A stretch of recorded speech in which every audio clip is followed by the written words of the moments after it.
Иностранный агент или иностранный представитель? Что у вас приходит на ум, когда вы это слышите? На самом деле, так в Кыргызстане хотят прозвать некоммерческие организации, занимающиеся политической деятельностью и которые финансируются из-за рубежа. Инициаторы – депутаты Джугурку Кенеша. Но отечественные парламентарии не стали изобретать велосипед и просто переписали аналогичный российский закон. 18 500. Именно столько некоммерческих организаций зарегистрировано в Бишкеке. Чего уже говорить о всей республике. Цели у всех НКО разные. Благотворительная деятельность, социальная поддержка, здравоохранение. Ну и, наконец, защита прав человека. Почти все эти организации наверняка подпадут под действие предлагаемого законопроекта. Давайте теперь о самом документе. Итак, еще раз, НКО будут называть иностранными представителями, если они занимаются политической деятельностью и будут финансироваться из-за рубежа. Но есть большие вопросы к прозрачности и критериям иностранного представителя. Вот вводится понятие «иностранное финансирование». Но какую сумму надо получить, чтобы на тебя повесили клеймо «иностранный представитель»? Возможно, если вашей организации из любого другого государства, кроме Кыргызстана, переведут хотя бы $1, вы уже будете считаться иностранным представителем. То же самое с политической деятельностью. Что под этим подразумевается? Контакты с депутатами, социальные опросы, критика власти, а может консультирование по вопросам прав человека – тоже политическая деятельность. Все это будет решать исполнительный орган, а как он решит – уже другой вопрос.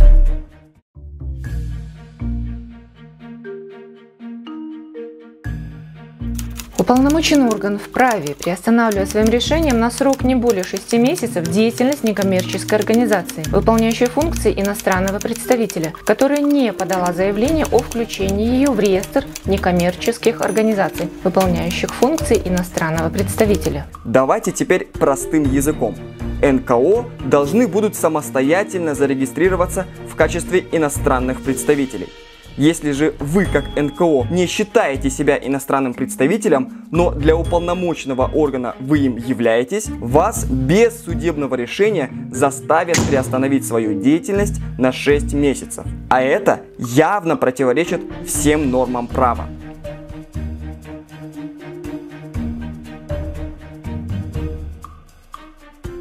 Уполномоченный орган вправе направлять своих представителей для участия в проводимых некоммерческой организацией мероприятиях.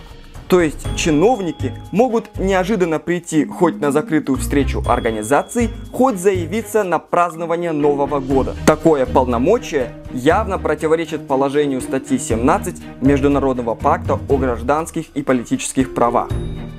Никто не может подвергаться произвольному или незаконному вмешательству в его личную и семейную жизнь, произвольным или незаконным посягательством на неприкосновенность его жилища или тайну его корреспонденции, или незаконным посягательством на его честь и репутацию. В законопроекте еще немало неоднозначных предложений.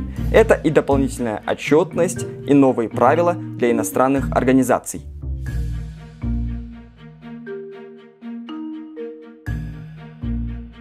Создание объединения или другой некоммерческой организации, либо структурного подразделения иностранной некоммерческой организации, либо некоммерческой организации, деятельность которых сопряжена с насилием над гражданами или иным причинением вреда их здоровью, либо с побуждением граждан к отказу от исполнения гражданских обязанностей или к совершению иных противоправных деяний, а равно руководству таким объединением, организацией либо структурным подразделением, наказывается штрафом в размере от 50 до 100 тысяч сомов, либо лишением свободы на срок до 5 лет.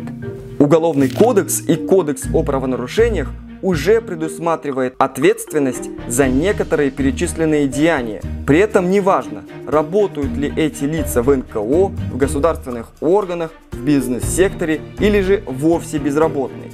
но инициаторы законопроекта решили выделить из всего ряда потенциальных преступников именно НКО. Коль уж депутаты Джукруку Кенеша списали все с российского закона об инагентах, давайте посмотрим, во что может превратиться отечественный законопроект об иностранных представителях, если он, конечно, будет принят. В России закон об инагентах сначала тоже распространялся исключительно на некоммерческие организации.